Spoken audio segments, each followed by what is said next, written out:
Isang mapagpalang araw po sa ating lahat, mga kuya at mga ate.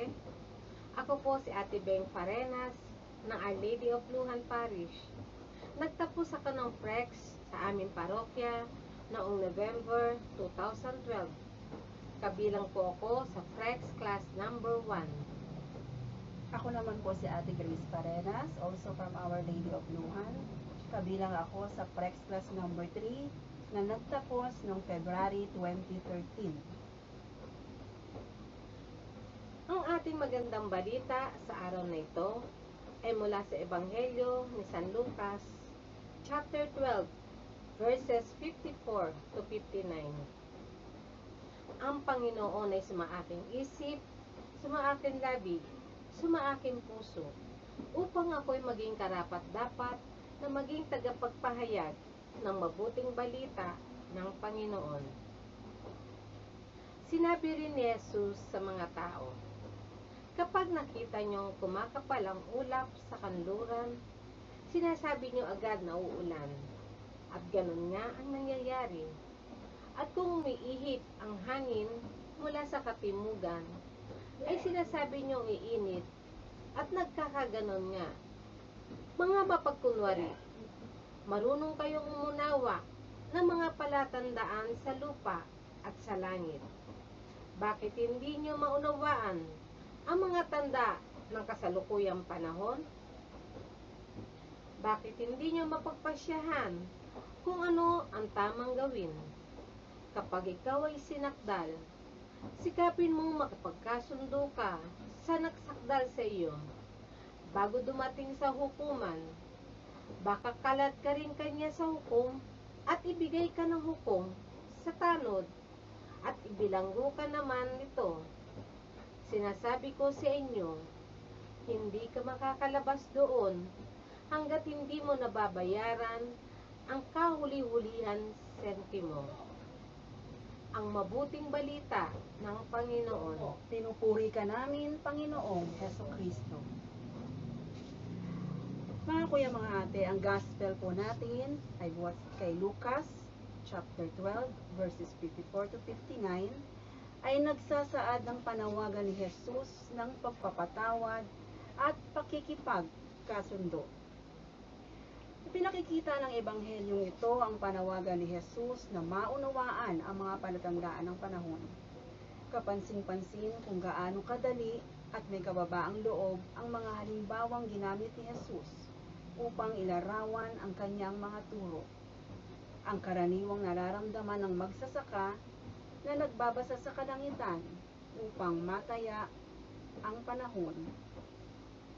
Sa isang bihasa ay maaaring maging totoo ang kanyang paglalahad base sa kanyang pagmamasid ng kulay at hugis ng mga ulap, ng direksyon at lakas ng hangin. Tinanong ni Jesus ang kanyang mga tagapakinig kung sila ay mahusay sa pagbabasa ng mga palatandaan ng panahon, bakit hindi sila mahusay sa pagbabasa ng palatandaan ng kasalukuyan? Si Jesus ay nagpamalas ng sunod-sunod na palatandaan sa pamamagitan ng kapangyarihan ng kanyang mga aral. Nagpagaling siya ng mga may sakit, nagpakain ng mga nagugutom, nagpahupa ng bagyo, nagpalaya ng mga tao mula sa masasamang puwersa. Ngunit hindi nila nakikita na kamay ng Diyos ang kumikilos sa mga ginagawang ito ni Jesus. Karamihan ay sumusunod kay Jesus upang alamin kung ano ang magiging pakinabang nila rito. Ngunit kaunti lamang ang nangako na maging kanyang mga disipulo. Pangalawa, hinihimok tayo ni Jesus na gawin kung ano ang tama upang kailanmay hindi na ito maging sagabal o problema. Dapat tayong maging handa sa oras na tayo ay haharap sa ating Panginoon. Mga ate, mga kuya, kung hindi po tayo kikilos ngayon upang ayusin ng tama ang ating mga sarili, ay baka maging huli na ang lahat. Nagaganap na ang mga palatandaan ng tawag ng Diyos. Isa po rito ay ang pandemyang kasalukuyang bumabalot sa buong mundo. Dapat tayong tumugon sa pamamagitan ng pagbabago ng puso at pag-uugali. Paigtingin ang tiwala at pananampalataya upang wala tayong panagutan o katakutan sa araw ng paglilitis. Bilang Kristiyano ay kailangan natin ng hustisya para sa lahat. Naging punto rin po sa Ebanghelyo na ang kapatawaran at pakikipagkasundo ang dapat nating unahin. Hindi dapat magkapuwang sa ating buhay ang paghihiganti. Mga kuya, mga ate, napaka mapagmahal ng Panginoon na ginabayan ako at ipinagawa sa akin ang kanyang kalooban. Anumang pait at sakit ang aking naranasan bilang isang ina, sa katuruan po ng Banal na Espiritu, ay nanaig sa akin ang pagpapakumbaba, pagpapatawad, at awa. Nasa 3 taon ng kursong Criminology sa Our Lady of Fatima ang aking panganay na si Rocky Paul. Buwan po ng Setyembre noon at ipinagdiwang ang Criminology Week sa kanilang paaralan. May selebrasyon kaya naman may inumin, wine. First time po niyang makatikim nito at nasarapan. Ginawa pong tubig ang wine, buti na lang at nakauwi pa.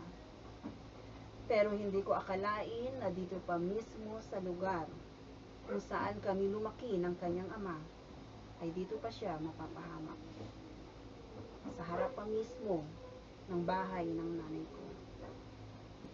Pasado 11:00 ng gabi nang may kumatok sa aming gate, si Beth, ang kapitbahay ng nanay ko.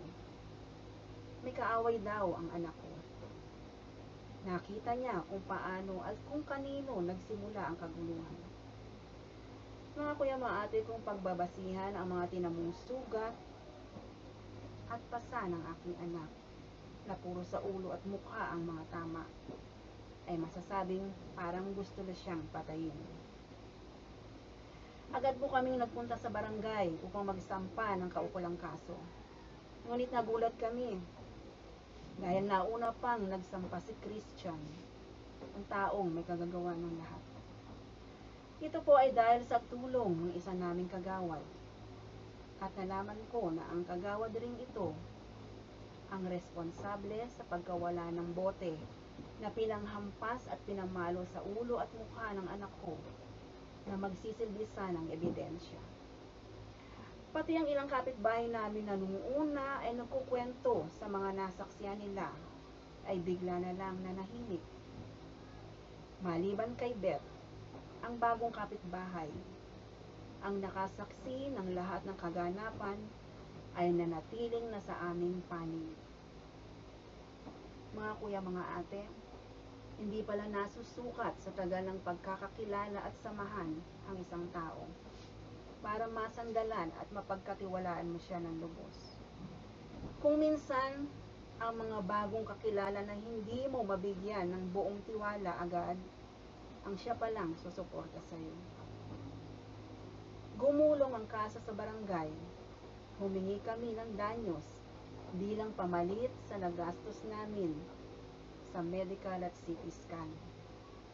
Ngunit matigas ang aming kalaban, kaya iniakyat sa judicial court ang aming kaso. Counter charge. Kaso niya laban sa kaso namin. Dito kami nagdesisyon na ituluyan ng panagutin ang taong ito. Nag-umpisa pong mangalap ng tatayong saksi ang aming opponent. Ngunit walang tumugon. Ultimong mga taong tumulong sa kanya ng araw na iyon ay hindi niya nakumbinsi. Wala siyang naging ebidensya kundi ang kanyang salaysay. Mga ate, mga kuya, talaga pong marunong sa lahat ang Diyos. The case we filed against my son was dismissed. Ang kasong isinampa namin laban sa kanya ang tuluyang umandar. Nakailang beses rin kami nagpabalik-balik sa judicial building sa Caloocan. Hanggang sa papuntahin kami sa judicial court sa bandang Bagumbong. dahil narapol na at may hahawak na raw ng kasong isinampa namin. Ikatlong araw po ng balik namin sa judicial court, habang naghihintay ng oras namin para pumasok sa courtroom, lumapit po ako sa mesa kung saan kausap ng isang lalaki. Ang lalaking ito ay abogado or staff na naka-assign sa courtroom kung saan gaganapin ang hearing namin. Kausap niya ang aming opponent. Sinabi ng lalaki na magbibigay na daw ng danyos si Christian. Mga kuya at mga ate, hindi ko po alam kung bakit lumapit ako sa kanya at buong kababaang loob ko siyang kinausap. Samantalang buong loob ko sa napag-usapan namin ng mister ko noon na ituloy ang kaso. Ang danyos po na binigay niya ay wala pa sa kalahati ng mga nagastos namin. Ano ang nangyari? Bakit ako pa? Bakit ako pa ang nagpakumbaba samantalang kami ang nasaktan? Tama ba ang ginawa ko? Ito po ba ang sinasabi sa ebanghelyo na tamang gawin? Napagtanto ko, banal na espiritu po ang nanahan sa akin ng mga oras na iyon. At dala-dala niya ang diwa ng pagpapatawad at pakikipagkasundo. Salamat Panginoon at muli mong ipinadama sa akin ang iyong pagkalinga at kapangyarihan. Mga kuya, mga ate, samahan niyo po ako sa isang panalangin.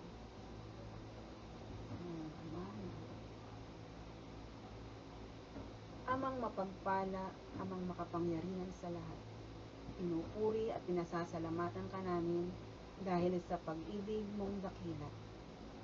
Patawad Panginoon sa panahon ng kasayahan at kasaganahan ay amin kang nalilimutan. Linisin mo ang aming puso at isip at tulungan mo kami, Panginoon, na magbigay ng kapatawaran sa mga taong nagkasala sa amin. Magaganap ang iyong panawagan ng pakikipagkasundo at kapatawaran ng ayon sa iyong kalooban. Itinataas po namin ito sa pangalan ni Jesus na aming tagapagligtas. Amen.